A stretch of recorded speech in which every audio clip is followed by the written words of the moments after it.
In this video, I will show you how to add Bitcoin in Telegram wallet.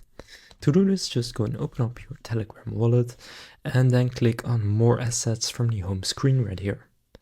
Now go and click on Bitcoin, and then from here there are two options.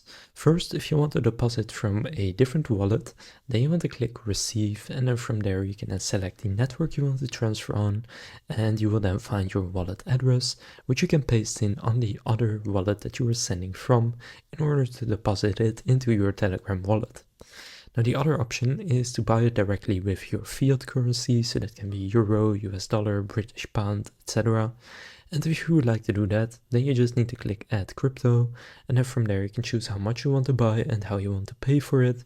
For example, you could use Apple Pay, and then actually go and pay for it, and then it will also be added into your Telegram wallet balance. So that's how to add Bitcoin in Telegram wallet. If this video was helpful, please consider leaving a like and subscribing to my channel.